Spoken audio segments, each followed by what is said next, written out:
베드로전서 5장 말씀은 베드로 사도가 장로들에게 권면하는 말씀입니다. 오늘 말씀은 장로들에게 권면하는 말씀이고, 다음 주에 볼 5절부터 9절까지는 젊은이들에게 권면합니다. 그 다음에 마지막 위로의 말씀을 전한 다음에 작별 인사를 하고 전서는 끝이 납니다.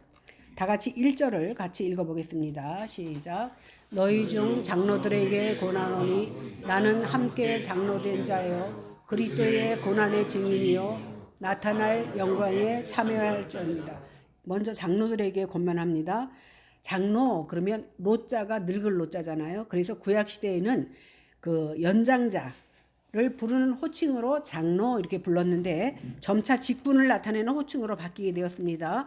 그래서 장로는 두 가지가 있는데 가르치는 장로인 목사와 그다음에 치리하는 장로인 장로가 있습니다. 그런데 이 말씀이 장로들에게 권하는 말씀이다. 그러니까 우리 교회는 장로가 하나도 없으니까 우리는 들을 사람이 없네 이렇게 생각하시면 안 되고, 모든 성도들에게 주시는 말씀이라는 것을 기억하고 여러분들 들으시기 바랍니다. 왜 그러냐 하면 마귀가 장로들만 공격하는 게 아닙니다. 마귀는 세상에 흩어져 있으면서 우는 사자와 같이 삼킬 성도들을 찾아다니고 있습니다. 지금 이 시간에도 마귀는 거짓 선지자들을 이용해서 하나님의 말씀을 왜곡시켜서 다른 복음을 전하게 하고 다른 영을 전하여서 진리에서 떠나도록 만드는 것이 마귀의 하는 일입니다.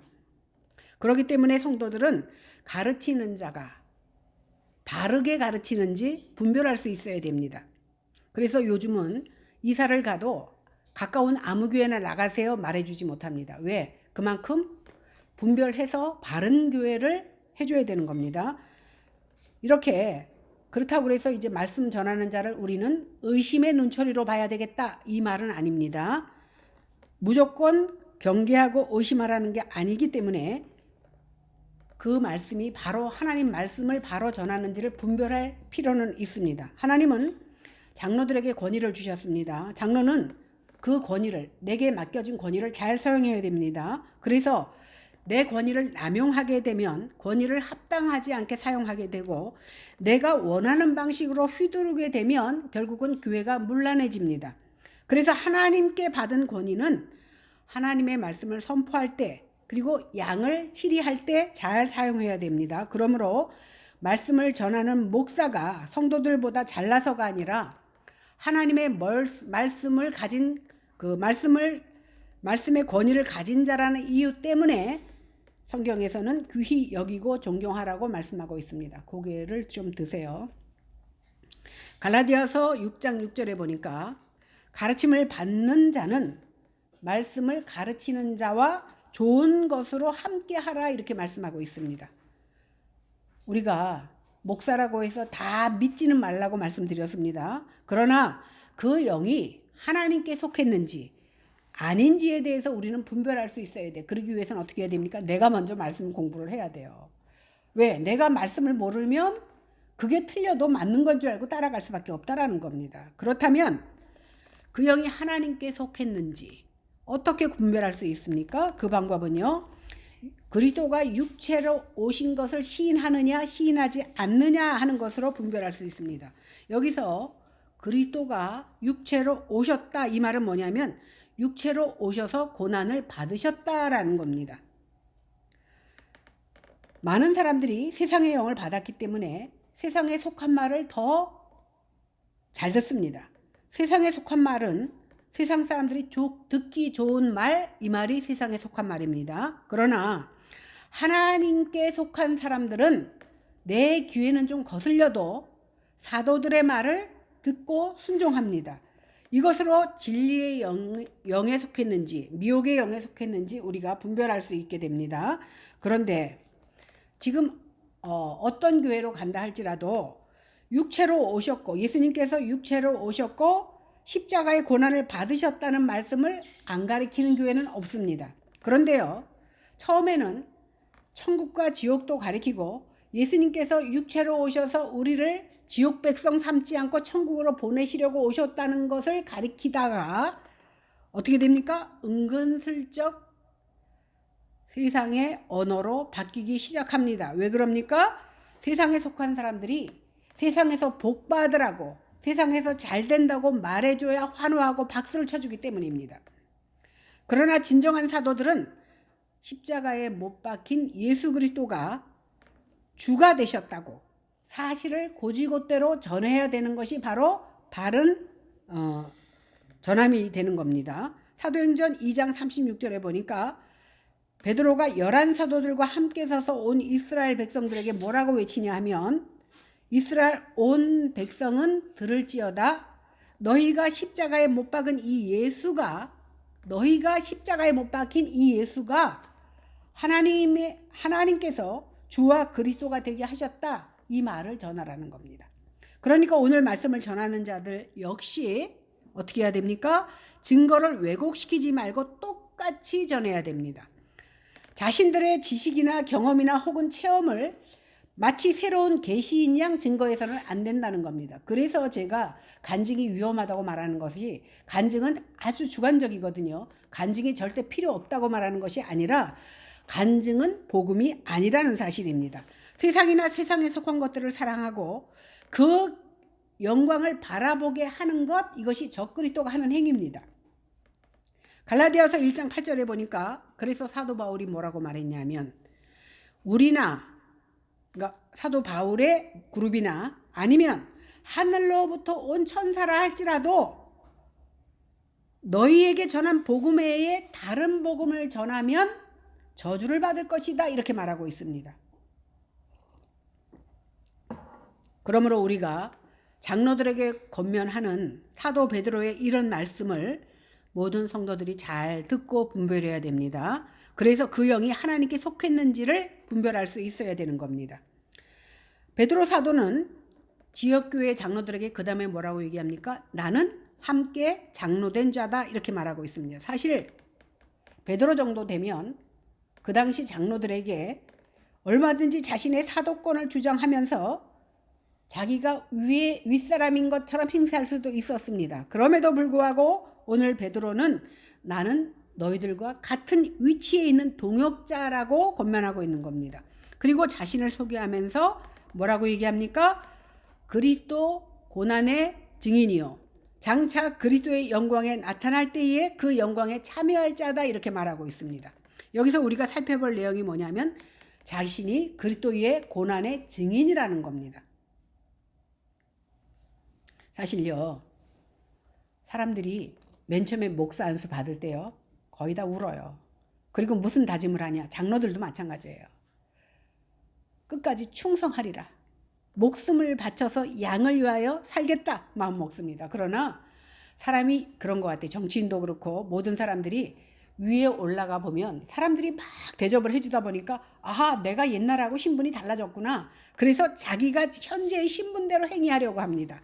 그러다 보니까 고난의 증인이 되는 것이 아니라 오히려 그 영광을 독차지하려고 하는 것이 사람의 심리 가운데는 있습니다. 그러다 보니까 권위를 남용하게 되고, 그러다 보면 결국은 하나님이 원하지 않는 길로 갈 수밖에 없습니다. 그러나 고난을 말하는 이유가 영광스러운 그날이 있기 때문에 사도 바울이나 베드로는 영광의 그날을 바라보며 고난을 자초한 종이라는 사실을 우리는 기억해야 됩니다. 이렇게 고난의 길을 자초하며 고난을 말하는 이유가 뭐냐 하면, 오늘 계시록 4장 4절에 보니까 또 보좌에 둘러 24 보좌들이 있고 그 보좌들 위에 24 장로들이 흰옷을 입고 머리에 금면류관을 썼더라. 이 세상에서는 고난을 받고 어려움을 겪었지만 마지막 때에 하나님께서 그들에게 금면류관을 씌워준다라는 사실입니다. 이렇게 그리스도의 복음의 영광이란 받은 자만 알 수 있습니다. 하나님을 체험하지 않고서는 감히 하나님이 어떤 분인지 알지도 전할 수도 없습니다. 그래서 오늘 베드로전서 4장 14절에 뭐라고 얘기합니까? 그리스도의 이름으로 욕을 받으면 복이 있대요. 그리고 영광의 영 곧 하나님의 영이 그 위에 머문다라고 하셨습니다. 그런데 세상적으로 볼 때는 고난만 보이고 영광은 보이지 않습니다. 스데반 집사가 돌에 맞아 죽을 때에 성령이 충만하여 하나님의 영광과 하나님 우편에 서신 하나님을 보았습니다. 그래서 그는 충분히 순교할 수 있었다고 지난주에 말씀드렸습니다. 그러나 스데반이 본 하나님의 영광을 주변에 많은 사람들이 있었지만, 돌 던진 많은 사람들이 있었지만 그들에게는 그 영광이 보이지 않았습니다. 마태복음 17장에도 보면 예수님께서 십자가를 지시기 전에 베드로와 야고보와 요한이 변화산에서 주님의 영광을 봅니다. 또한 십자가를 지고 부활하신 주님을 직접 목격한 사람은 500명밖에 없었고, 마지막으로 주님의 영광을 본 사람은 사도 바울밖에 없습니다. 그러니까 그들의 증거를 통해서 그리스도의 영광이 증거되지만, 세상의 눈으로 보면 그건 네가 겪은 일이지 나는 보지 못했기 때문에 믿지 못한다는 사람들이 대부분이라는 겁니다. 그러므로 그 영광은 언제 나타납니까? 장차 나타날 영광이 되는 겁니다. 그래서 베드로 사도는 자신이 그리스도의 고난의 증인이요 나타날 영광에 참여한 자라고 오늘 말하고 있습니다. 그러니까 베드로가 장차 나타날 영광에 참여할 자는 맞지만 지금은 누굽니까? 그리스도의 고난을 증거하는 자라는 겁니다. 그러다 보니까 많은 사람들이 그리스도의 영광과는 거리가 멀게 살아갑니다. 왜요? 지금 당하는 고난을 즐거워할 사람이 없습니다. 그런데 목회는요, 영광의 길이 아니고 고난의 길입니다. 베드로전서 전체에서도 현재 고난을 당하는 성도들에게 위로하고 격려하기 위해서 오늘 권면을 하는 겁니다. 그래서 성도가 당하는 현실을 너희 믿음의 시련이 불로 연단하는 금보다 더 귀하다. 네가 고난을 당하지만 그 고난으로 인하여 너는 더 귀한 금으로 나타날 것이라고 말하고 있습니다. 성도들은 고난으로 인해서 잠시 근심하게 될 것이지만, 그러나 예수 그리스도께서 나타나실 때에는 칭찬과 영광과 존귀를 얻게 하신다는 겁니다. 그러니까 눈에 보이는 이 세상에서의 영광이 아니라 그리스도께서 재림하실 때 우리에게 주실 영광을 말씀하고 있습니다. 그리스도께서는요, 구원의 대상자인 사람에게서 고난을 받았고 사람에게 버림을 받았습니다. 그러므로 그리스도를 믿고 따른다는 것 자체가 고난의 길입니다. 베드로전서 3장 14절에 보니까 그리스도의 이름으로 고난을 받으면 복되다 말씀하셨고, 4장 1절 2절에 보니까 고난을 통해서 죄가 그치고 육체의 남은 때를 살게 한다 이렇게 말하고 있습니다. 결국 사도란 그리스도 고난의 증인이 되는 겁니다. 오늘 베드로전서 5장 4절에 보니까 그럴 때에 시들지 않는 영광의 면류관을 주신다고 약속하고 있습니다. 2절과 3절을 같이 읽어보겠습니다. 시작. 너희 중에 있는 하나님의 양머리를 치되 억지로 하지 말고 하나님의 뜻을 따라 자원함으로 하여 더러운 이득을 위하여 하지 말고 기꺼이 하며 맡은 자들에게 주장하는 자세를 하지 말고 양머리에 본이더라. 요한복음에 보면요, 부활하신 예수님께서 베드로를 찾아오십니다. 베드로가 예수님을 본 면목이 없잖아요. 그죠? 그런데 네가 나를 사랑하느냐? 대답했는데 또 네가 나를 사랑하냐? 3번씩이나 묻습니다. 그 대답을 들으시고 예수님께서 무엇라고 말씀하십니까? 내 어린 양을 먹이라. 내 어린 양을 치라. 내 어린 양을 먹이라 이렇게 말씀하십니다. 우리 예수님은요, 과거에 나를 저주하고 욕하고 부인했던 그 베드로에게 너 그때 왜 그랬어? 이렇게 묻지 않으시고 네가 나를 사랑하느냐? 베드로는요, 예수님을 부인하고 돌아서서 엄청 울고 가슴을 쳤을 것 같아요. 그죠? 그것을 아시기 때문에, 그 연약함을 아시기 때문에 예수님께서는 베드로를 찾아오셔서 네가 나를 사랑하느냐? 여기서 왜 네가 나를 사랑하느냐고 물으셨냐 하면, 목회는 주님을 사랑하지 않고서는 할 수 없는 것이 바로 목회길입니다. 그래서 억지로 하지 말라 이렇게 얘기합니다. 이 말은 뭐냐면 폭력이나 강제적으로 하지 말라는 겁니다. 장로들이 주님께서 맡으신 양무리를 마지 못해서 마치 이것이 직업인 양, 여기서 교회에서 나오는 월급 때문에 우리 가정이 이루어질 수 있기 때문에 해서는 안 된다는 겁니다. 오직 하나님의 뜻을 따라 자원함으로 하라는 겁니다. 그래서 옛날에 목회자들은 어떻게 했는지 아세요? 내가 굶으면서도, 목회를 하면서 굶으면서도 성도들이 내가 굶는 것을 알아차릴까 봐 빈 솥을 물을 넣고 연기를 냈다는 거예요. 왜? 나의 연약함을 보이지 않으려고. 그러한 모습으로 목회를 했기 때문에 한국교회가 이만큼 섰습니다. 그러나 지금은 배가 부르다 보니까 자원함으로 하는 것이 아니라 마치 기업처럼 되어버린 것을 부인할 수가 없는 겁니다. 그래서 오늘 성경에서는 자원함으로 하라고 그랬는데 그 말은 뭐냐면 은혜에 기초해서 자발적으로 기꺼이 하라는 거예요. 왜? 예수님 때문에. 그러므로 장로들이 주어진 직임을 행할 때 인간적인 열심으로 하는 것이 아니라 성령께서 주신 마음으로 하나님의 뜻에 합당하게 열심으로 행하라고 말하고 있습니다. 여기서 지도자들이 명심해야 될 것이 뭐냐면 양들은 내 양이 아닙니다. 주님의 양입니다. 그리고 목자가 양을 위해 있는 것이지 양이 목자를 위해서 있는 게 아닙니다. 양이 목자를 돌봅니까? 아니에요. 목자가 양을 돌보는 겁니다. 두 번째 베드로 사도는 더러운 이득을 위하여 하지 말라고 합니다. 여기서 더러운 이득이 뭡니까? 내 이익을 위해서 하지 말라는 겁니다. 그러니까 목사가 내 이익을 위해서 하게 되면 싹군이 되는 것이고 그것이 결국은 더러운 이익을 위해서 하는 것입니다. 그래서 장로들은 자기의 사리 사욕을 이것 좀 켜주세요. 이유미. 사리 사욕을 채우기 위해서 공동체의 재정을 이용하거나 그러니까 교회 돈은 내 돈이야. 그리고 인마이 포켓 하지 말라는 겁니다. 그래서 돈을 목적으로 직임을 감당하는 자세가 아니라 오직 하나님께서 주신 직분을 감당하기 위해서 때로는 내가 어려워도 헌신하겠다는 모습으로 감당해야 된다라고 오늘 말하고 있습니다. 세 번째 베드로는 맡은 자들에게 주장하는 자세를 하지 말라고 합니다. 오직 양무리의 본이 되라 이렇게 말하고 있습니다. 여기서 주장하는 자세라는 것은 뭐냐면 많은 사람들이 어떻게 생각하냐면 교회에도 차별이 있다고 생각해. 새로운 성도가 제일 낫고 그다음 집사, 권사 뭐 이렇게 장로 이러는데 아닙니다. 교회에는요 차별이 없습니다. 그리고 양무리의 본이 되라는 것은 뭐냐면 장로된 자들, 여기서 장로는 두 종류라고 그랬죠. 가르치는 자나 치리하는 자나 가장 낮은 자가 되어서 섬겨야 되는 겁니다. 아까도 말씀하셨지만 양이 목자를 위해서 있는 게 아니라 목자가 양을 위해서 있다라는 사실을 깨닫고 어떤 사람이요 그 교회에 처음 부임했어. 그리고 설교를 하려고 그러는데 쪽지가 하나 올라와 있습니다.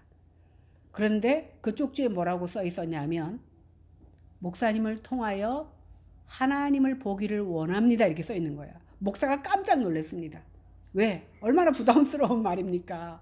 목사도 역시 강단에서 내려가면 여러분들과 다를 바 없는 죄인이고 하나님 보시기에 정말 쓸모없는 사람인데 목사를 통해서 하나님 보기를 원한다는 그 기대치에 섞인 그 글에 그 목사님이 굉장한 부담을 느꼈지만 평생 그 말씀을 잊지 않고 그렇게 살려고 애썼다라는 겁니다. 저도 마찬가지입니다.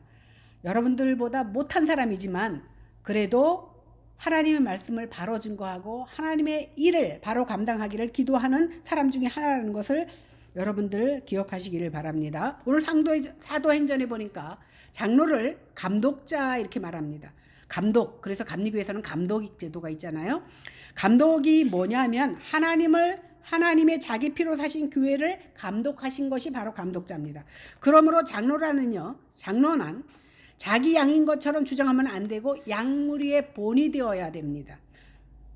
베드로 사도가 그리고 사도 바울이 이러한 내용으로 목회를 하는 자만이 그리스도의 고난의 증인이 될 수 있다라고 오늘 성경은 말하고 있습니다. 참고로요, 장로는요 교인들의 대표입니다. 그리고 목사는 교회의 대표입니다. 그래서 우리 교회는 당회가 없지만 장로는 당회원이고 목사는 당회장이 되는 겁니다. 4절을 보겠습니다. 시작. 그리하면 목자장이 나타나실 때에 시들지 아니하는 영광의 간을 얻으리라. 오늘 신약 성경에는 목자장이란 말이 오늘 여기 처음 나옵니다. 여기 목자장은 누구냐면 예수 그리스도입니다. 보통은 예수님을 목자 이렇게 불렀는데 장로들이 예수님께서 위임하신 목자들이잖아요. 그러니까 장로들과 구별하기 위해서 오늘 예수님을 목자장이다 이렇게 언급하고 있습니다. 모든 양들의 목자가 되시는 예수님은 히브리서 13장 20절에 보니까 큰 목자다 이렇게 표현을 했고, 그 다음에 요한복음 10장 11절과 14절에서는 선한 목자다 이렇게 말씀하고 있습니다. 그러므로 베드로를 포함한 장로들은 목자장이신 예수님의 대리자입니다. 그래서 예수 그리스도는 전 세계 목자들을 다스리는 심판하시는 그런 분이시고, 우리들은 무엇입니까? 예수 그리스도의 대리자입니다. 그래서 목자의 대리자인 장로들에게 그 행위에 따라서 적합한 보상을 해주실 자격이 있는 분이 바로 목자장 되신 예수님이라는 사실입니다. 오늘 야고보서에도 보니까 가르치는 자는 두렵고 떨림으로 하나님 말씀을 증거해야 됩니다. 왜? 잘못 가르치면 그들을 향한 책망이 크기 때문입니다. 예수님께서 재림하실 때, 다시 나타나실 때 목자의 직분을 잘 감당한 자에게는 시들지 않는 영광의 면류관을 주신다 이렇게 말씀하고 있습니다. 당시 헬라의 올림픽이나 고린도 도시의 이스트미아라는 제전이나 여러 가지 4가지의 제전이 있었는데, 이런 체육 제전에서 승리하면 승리의 월계관을 씌워줍니다. 그리고 관중들의 환호를 받습니다. 그런데 그 월계관 잎을 떼어서 이렇게 만들어서 씌워주면 어떻게 됩니까? 그 다음날 다 시들어버려. 그런데 세상의 영광이 이와 똑같다라는 것을 오늘 베드로는 말합니다. 세상에서 영광을 누리지만 결국은 시들어버리고 말 거라는 겁니다. 영원하지 않다는 겁니다. 그러나 목자장이 나타나셔서 심판하실 때에는 충성된 목자들에게 1000년이 가고 10,000년이 가도 시들지 않는 영광의 면류관을 씌워주신다는 사실입니다. 말세에 고난과 환난에 처해 있는 교회에게 선한 목자라서 충성하는 것이 얼마나 귀하고 영광스러운지 베드로는 면류관을 통해서 오늘 말씀을 전해주고 있습니다. 성경에는요, 면류관이라는 말이 많이 나옵니다. 첫 번째는 썩지 않는 면류관이 있습니다. 고린도전서 9장 25절에 보니까 이기기를 다투는 자마다 모든 일에 절제하나니 저희는 썩을 면류관을 얻고자 하되 우리는 썩지 아니할 것을 얻고자 한다 이렇게 말씀했고, 디모데후서 4장 8절에서는 의의 면류관이 나오는데, 이제후로는 나를 위하여 의의 면류관이 예배되었으니 주 곧 의로우신 재판장이 그날에 내게 주실 것이니 내게만 아니라 주의 나타나심을 사모하는 모든 자들에게 의의 면류관을 씌워주신다 이렇게 말씀합니다. 계시록 2장 10절에서는 생명의 면류관이 나옵니다. 내가 장차 받을 고난을 두려워 말라. 볼지어다 마귀가 장차 너희에게 몇 사람을 목에 던져 시험을 받게 하리니 너희가 10일 동안 환난을 받으리라. 내가 죽도록 충성하라. 그리하면 내가 생명의 면류관을 너희에게 주리라 이렇게 말하고 있습니다. 그리고 아까 초반전에 나온 계시록 4장 4절에는 24장로들에게 씌워준 금면류관이 나옵니다. 그 다음에 이사야 28장 5절에는 생명의 면류관이 나오는데, 여기서 이사야 선지자는 생명의 면류관이 곧 예수님 자신이다 이렇게 말씀하고 있습니다. 그날에 이사야 28장 5절 만군의 여호와께서 그 남은 백성에게 영화로운 면류관이 되시며 아름다운 화관이 되실 것이다 이렇게 말씀하고 있습니다. 그런데 바울이 뭐라고 말합니까? 바울은 면류관이 내가 양육하는 너희가 바로 나의 면류관이다 이렇게 말하고 있습니다. 이것이 바로 이 시대 장로들의 마음의 자세가 되어야 될 줄로 압니다. 우리는 이 시대에 구별된 그리스도의 고난의 증인들입니다. 목자들만 그리스도의 증인이 아니라 우리들 다가 하나님의 성도들이 다 그리스도의 고난의 증인입니다. 우리에게는 장차 나타날 영광이 약속되어 있습니다. 그래서 지금의 세상의 헛된 영광에 속지 말고 세상에서는 감추어져 있지만 예수 그리스도의 십자가의 영광을 바라볼 수 있는 믿음의 눈들이 여러분들에게 있어지기를 원합니다. 보세요. 땅에 감춰진 보배. 그러나 호미질을 하다가 땅속에 감춰진 보배를 봤어요. 그것을 본 사람은요, 그 영광 때문에, 그 보물 때문에 세상에 썩어질 것을 따라가지 않는다라는 사실입니다. 우리는 곧 죽을 이 육체, 썩어질 육체에 나를 담지 말고 영원한 영광에 나의 마음을 담고 사시는 저와 여러분들이 다 되시기를, 그래서 세상에 감추어진 그리스도의 십자가의 영광을 마음에 두고 사시는 저와 여러분들이 다 되시기를 주님의 이름으로 간절히 축원합니다. 기도하겠습니다. 하나님,